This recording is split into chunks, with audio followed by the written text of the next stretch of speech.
Today, we have a really exciting workshop plan for us. It's called Coverage to Cash Flow, and we're focusing specifically on commercialization for health tech.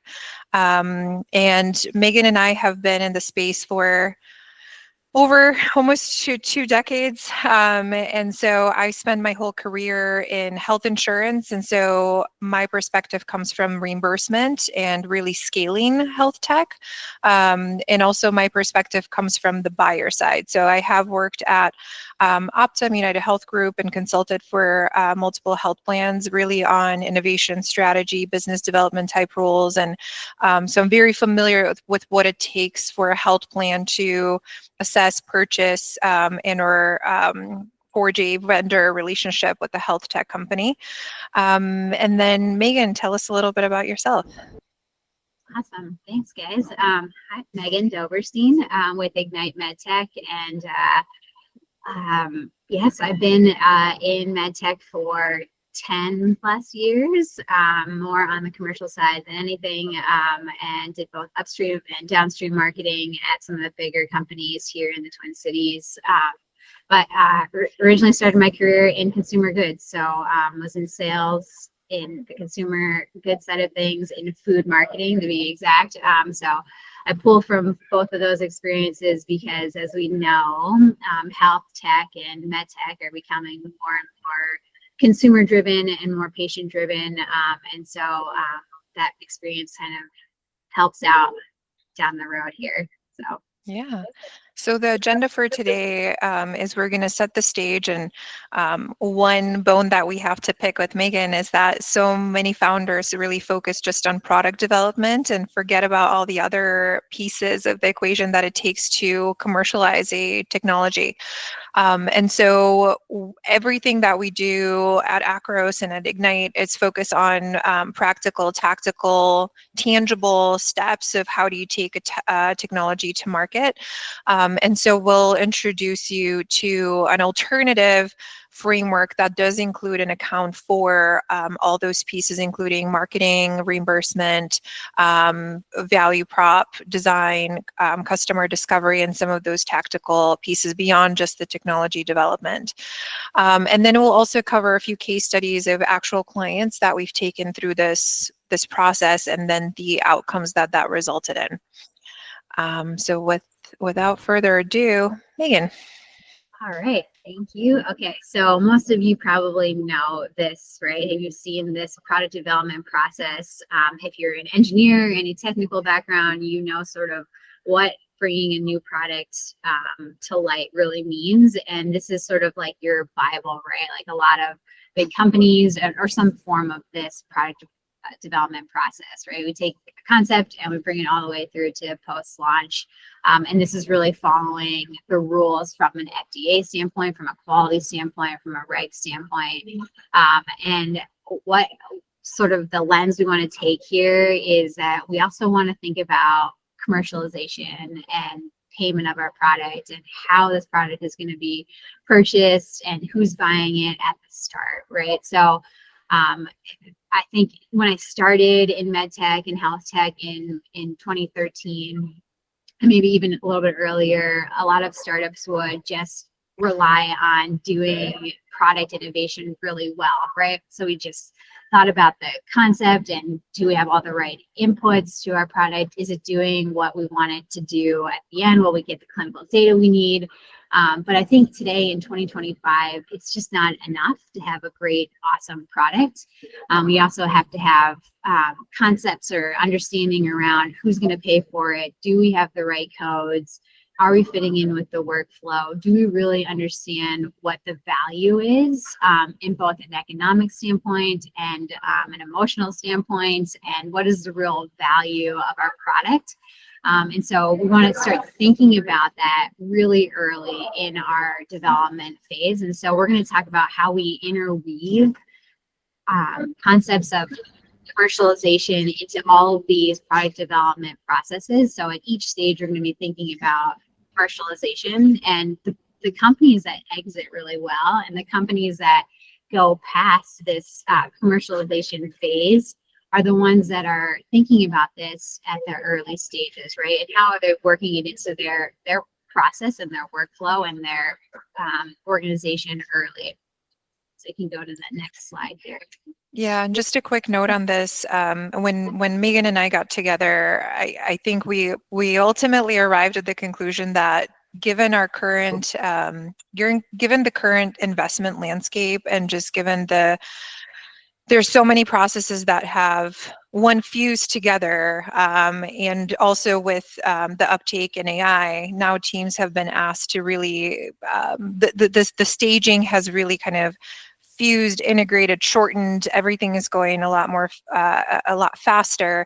And then we're also even arguing that this commercialization piece has to be blown up, and there's pieces of it that should fall in the concept, feasibility, design, and all these other steps along the way. And so here's an example of kind of what we're proposing as a reimagined framework.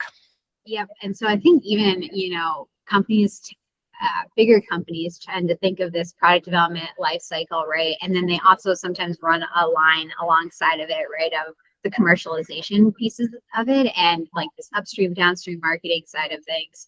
And what we're really saying is that it's really interwoven, right? So it's not really separate tracks, but you are, interdependent upon the success of the concept phase with both of these tracks. And it's really, it's not becoming like a nice to have, it's becoming imperative for these startups to really think about it in that manner.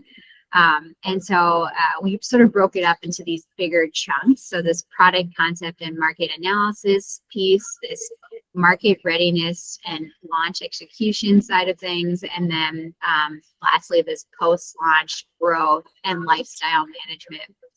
Yeah, and so we're all talking about sort of these same 5 things throughout each of these groups, but in a different little lights here. So we have your problem and your opportunity, your target market, your reimbursement, pricing, messaging, and product and brand delivery. And so those are going to stay consistent, but they're going to play slightly different roles or look at them in slightly different lenses in each of these green buckets up top here, right? And the better you are at completing these or articulating these or figuring out the buckets on the left-hand side earlier, the easier things are going to be down the road when you do try to commercialize or when you do try to actually get payment for your new technology. Just to orient everyone, just one quick note to orient everybody. I know this is a lot of information, and so we're going to walk through each one of these 3 green buckets up top. And then Megan and I took a stab at giving founders an idea of when you're fundraising with a purpose and with milestones in mind, and with the money to be spent on certain things. And so we took a stab at giving founders an idea of how long does reimbursement and pricing take at the product concept stage, and how much would it cost for that kind of analysis, so you have that information? Or how long does messaging, education, and enablement take at the post-launch growth and life cycle management phase, and how much should they expect? So we're trying to give founders a gauge for timeline and cost of each one of these steps along the way, as they develop a product. So here's the first bucket. Okay, yes, and just to be too clear on that last piece, that's super important, right? When you're thinking about that roadmap for finances or for just development in general, like weaving in this piece of we're going to need X amount in order to do this the right way. And I think it's important to talk to your investors about these 2 tracks, right? And talk about, hey, this is an important concept for, and maybe something that's different in healthcare, right? Versus another, other industries. Okay, so the first one here is this product concept and market analysis. And this is where typically, right, you're building your MVP product, you're understanding what the clinical needs are, you're understanding what the what the indication might look like. And then from a commercial side of things, you are thinking about opportunity assessment. You're looking at you're giving your initial competitive review.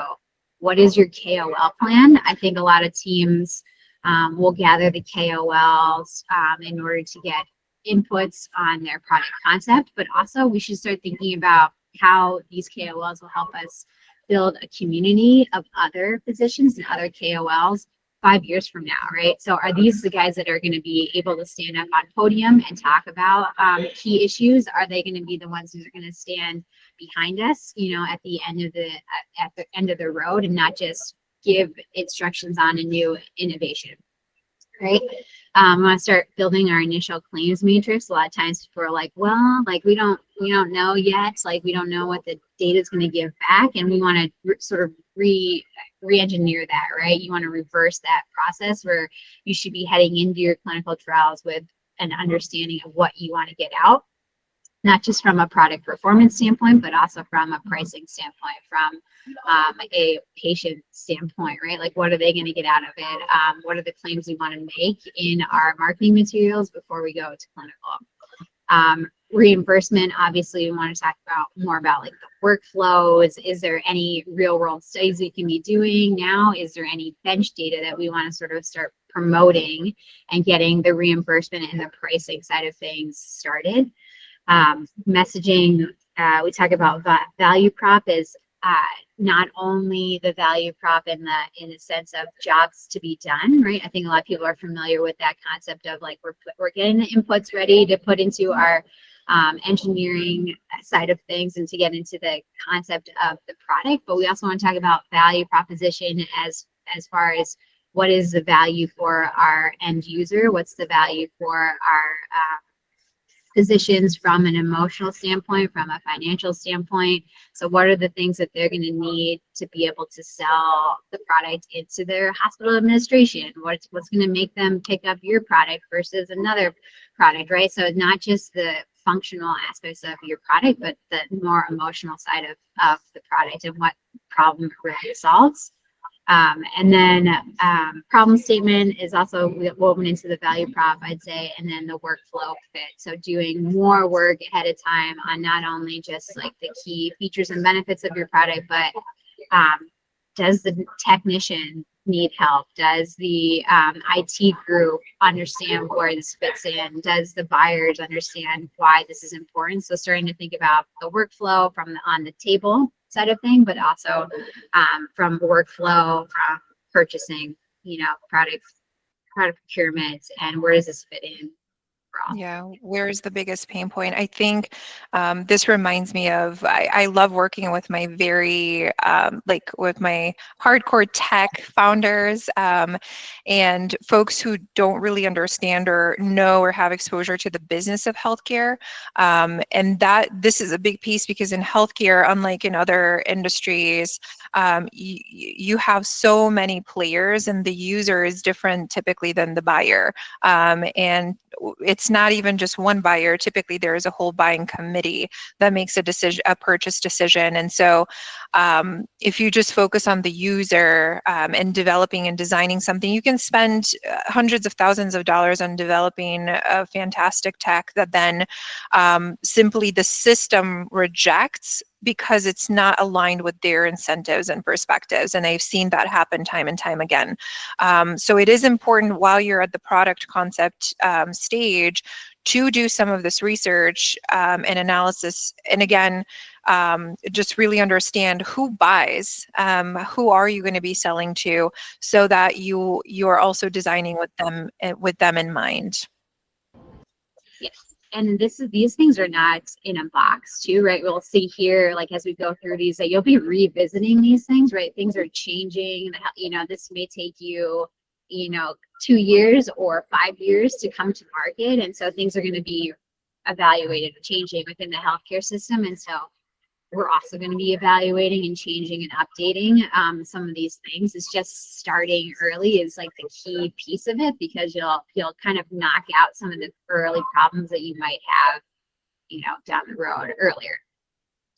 Okay, so we're in market readiness and launch execution phase. So this is sort of the critical phase where a lot of teams will start thinking about commercialization, right? They'll be like, oh, we should probably bring in a couple salespeople, marketers, like we need to start developing. And we're saying it's a little bit too late, right? You should have already been thinking about this stuff, but we're going to talk about sort of what happens here. So we're talking about understanding the payer provider piece of it. So it's really important. You had an initial strategy, and then now we're starting to actually communicate and talk to these payers and providers about what is really happening and what we are bringing to the market and how we can fit in and how we can maybe potentially change some of the codes and some of the pieces of this payer provider landscape. We're talking about conferences and evidence planning, bringing back those KOLs back in and understanding where they would fit in and how they become champions for us. We're talking about reimbursement and coding.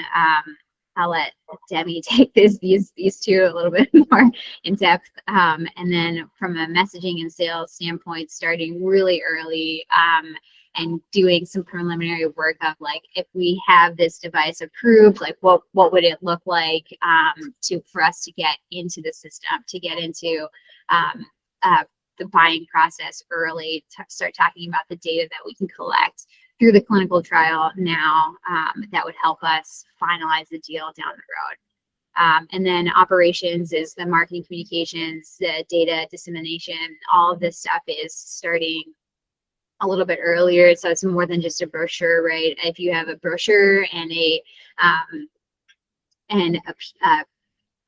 some sort of announcement, it's more of you're just sort of calling out that this is happening. It's not necessarily a launch, right? So you want to make people turn their heads at a launch and to be like, what is this new concept or new product? So doing more than just a couple of marketing activities. So you want to start early and make sure you have a budget for that and all of the things that come along with launching a product. Yeah, I was going to mention one big distinction between the first stage and the concept versus the market readiness and launch. I would say something we do for our clients is a commercialization readiness assessment from a reimbursement and payer perspective. And in that first stage, when you're still working on the concept and developing your prototype, things like that, that's where you can really lean into secondary research and looking at just studies, data, papers, all of that type of evidence and information. When you get to this phase, this is where you really need to hone in that primary research, those one-on-one conversations with potential customers, developing those relationships. Specifically from a payer perspective and lens, the sales cycle has really stretched out as budgets get cut, as regulation changes. Over the last 3 years, I've seen timelines go from anywhere from 6 to 9 months to 12 to 24 months. And also it varies by, is it Medicaid, Medicare, commercial, in terms of the focus for the technology. And when we get to this stage too, is really where we start talking about, okay, if there's no codes available to you, or if there is codes available to you, here's how you integrate into those existing codes, or if they're tangential codes, are there certain changes you need to make to your product so that then those tangential codes can become more and more applicable and used for and adopted for your specific technology. We also talk about programmatic spend. So a lot of payers, in addition to covering what is in the existing system and what is actually being paid for via codes, there are a lot of technologies that are so disruptive or new or different that the health system and the coding has not caught up yet to the innovation that is out there in the marketplace. So it's always a few steps behind. But we can talk about alternative ways for you to get coverage through payers, through programmatic spend and vendor partnerships, and things like that. So this is the stage and time to really start talking about what are those alternative ways. And also, there may be codes that exist, but then again, are they being utilized, and are they being paid for, or is there prior auth or other processes in place that really kind of block the use of those codes in some kind of way? So yeah, that is stage 2. Anything else, Megan, on this one? Yeah, I was just gonna say too, like these are all like interdependent too. Like I think we talk about like market readiness and like priming the market. Like the more that you have KOLs on board, the more you're talking about your product, the better it's gonna help the payer side of things, right? Like the more it's gonna help physicians, the buyers buy in at the hospital. So I think it's just sort of this like, these are interrelated, and the more that you sort of do, they sort of help each other builds upon.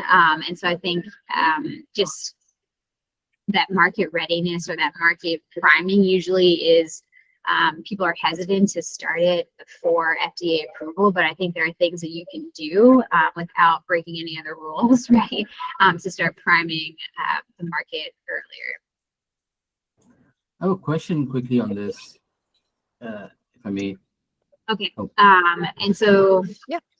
Oh, yeah. Sorry, who is that? There was a question. Oh yeah, that was me. So Oh, yeah, I go was ahead. asking for for this slide, right? So market readiness and launch execution, and we spoke about FDA briefly. Is it implicitly understood here that by this time the FDA story is clear, whether it's approval, what class, breakthrough, all of those things should already have been clear by the stage, right? Or is that still, it could still be in the works? For me, Megan, I'll let you take that. I think it's still in the works here. So there's a little bit of like, this is like maybe 6 months before launch and 6 months post launch, right? So it's like this sort of pre and post, and FDA sort of in the middle, right? The FDA approvals in the middle here. I think the key is that we're starting early with this market readiness, and that there's more to be done with, I think, a lot, like almost like 90%, right, of med tech founders and health tech founders will say, we can't say anything, we gotta wait until FDA approval. And there are things that you can do, right, that are within bounds of the FDA to still talk about your product. You could talk about the segment, you can have physicians talk about the segment in depth, right, so that you become the knowledge leader, and all of a sudden people are like, oh, they're the ones building X to solve this problem. You can talk about the problem all you want. You don't necessarily have to talk about your solution yet, right, if you don't want to. But I think there's a lot of like nuance on that, and I think people would rather say, no, I'm not going to do it, rather than figure out the nuance or the in-between. And the way I like to think about it is the more work you do here in this phase, instead of just waiting, the more you're setting up for success and establishing those relationships that are going to lead to commercial contracts once you're done with FDA approval and some of these other pieces. So great question. Any other questions on this piece? Okay. So now we move into post-launch growth. Megan, go ahead. Okay, so post-launch, also I feel like this happens a lot too. We think about just launching and leaving it type of thing. We're like, well, we finally got it out there. People know we've done, commercialization, or we've done some launch activities for the last 3 months or 6 months, and people should know about us, right? And I think that we have this misperception that, we talk about it a couple of times and people will get it. And it's, we have to talk about it over and over again. And the average time it takes to get into a hospital system can be anywhere from 3 months to 12 months, right? And usually longer, maybe even longer, right? So I think that there's some flexibility here in the way we think about launch growth and life cycle management, right? We're thinking about sort of prolonging those launch activities, knowing that we have to do more today than we did 10 years ago to get our product heard or seen, and also thinking more about our competitive landscape. How has that changed, right, in the last 6 months since we've launched? Are there more entrants coming into the market? How do we compete? What other data do we need to collect post-launch, right? So what else can we be thinking about from a data standpoint? how are we re-educating or continuing to educate physicians and our sales experts? And then what are some things that we can do post-launch, post-data that's maybe not level 1 evidence, but are there things that we can do in order to promote our product even further? And then I think that continues for the next 18 months or so this post-launch period, right, where we're still continuing to grab attention and to help and to grow our physician networks and to really help them re-educate or continue to educate the community. A couple of notes on this one. I know we mentioned sales. I was like, I've been recently, for every time a founder asks me like, oh, I just need to bring a salesperson on and they'll figure this out. That is not how it works. Sales has a completely different skill set. So the way that I like to talk with my founders about this is they need to lead the sales effort. They need to figure out the product market fit. They need to be the ones going out building those initial relationships. And typically where I've seen the most success with salespeople is once you have a repeatable process, that is when you bring a head of sales that is going to take over and then really scale that. But again, sales folks are not going to sit there with you really trying to hone in and figure out the value prop and figure out what makes the customer tick and how do we get to product market fit. So it's a very different skill set, and unfortunately I see more and more of that happening where folks are just or founders are trying to outsource that work, and it fails time and time again, especially because when I work with our payers and when I make an introduction to Blue Shield of California or United Healthcare, I need the founder there. I need the co-founders on the call. I need them to be thinking through the pricing model, and I need them to be thinking through the building relationships with those champions that are inside of the health plan. And so typically we expect the founders to be super hands-on, actually pretty deep into this process all the way to this stage. And then again, it takes a different skill set, and I can't stress that enough. So you do need to be involved. Yeah, go Megan, go ahead. Yeah, that's the concept there, is you go deep into one geography or one location, couple locations, and really understand what the selling process is before you go to the next break out, right? And that's a hard thing to swallow when investors are kind of knocking at the door being like, it's approved, what's happening, And so I think staying strong and understanding that this is the concept that works well and that we can grow, we can run eventually, right? As long as we learn how to crawl first. Well, and in the B2B sales space, and especially when it comes to payers, my colleagues and I typically talk about the rule of threes. So you typically need 3 health plan contracts to really prove product market fit. And those typically are going to have different pricing models. They're going to be of different sizes. They're going to be in different geographies. And so by the third plan that you have as a customer, that's when you really start to see the patterns, and you've refined your product enough in terms of features and things like that, because most likely for those 3 health plans, you've had to customize something and or add a feature to be able to win that deal. And so, think about the rule of threes. Once you have maybe 3 health plans, that's when you start adding in that salesperson to that has a model that's more refined. We now have more insight on what we want the pricing model to be. We have more insight on what the product is, et cetera, et cetera. So then you can start scaling and get to 5, 10, 15 plans from there. Great. So next we have a few case studies for you. So Megan? Yeah. Okay. So we talked at the end here about this physician adoption piece of it. And so this comes up a lot with founders who are sort of been in the market here for 9 months or 12 months, and they're saying, hey, I've got some accounts set up, or we've got a couple accounts, but we're just not seeing reorders. We're not seeing the engagement that we thought we would originally. And so this is a case study that we did with a surgical robotics attachment company. So they do bariatric surgery.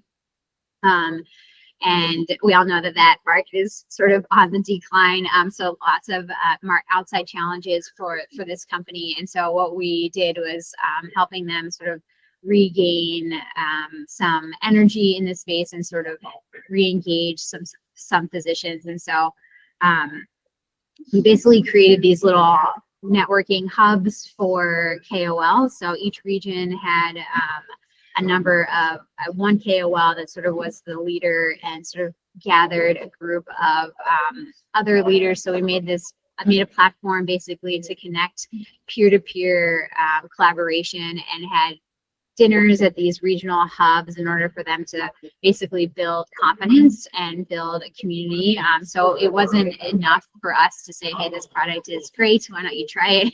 It needed to be heard from an insider, right? And so we created these platforms, and we were able to sort of expand the pipeline from 12 treating physicians to 55, which helped increase our utilization and helped increase adoption at these facilities. So these were facilities that had a group of, had one physician treating, and the product was already accepted into the hospital, and then they just needed to expand sort of who was treating, the treating physician population at that hospital. So these community hubs became really important for physicians who were looking for new products but didn't really understand like sort of how I could use this technology in the practice that I'm already doing. And then I think the second one we had was about product awareness. So this was really about visibility. So this is a brand new product into the market, and they were looking to sort of get more inbound traction and more leads. And so this is something we did on LinkedIn. So this was a LinkedIn targeted campaign to physicians, KOLs, and hospital administration. And so what we did is, again, these thought leaders became really important. So we had thought leaders create content, and then we re-promoted the content that they created on LinkedIn, and we were able to use their voice to reach 5,000 physicians in 90 days. And this is all on LinkedIn. So for people who are still like hesitant about ads and about LinkedIn, they are out there. Physicians are consumers. They are on social media.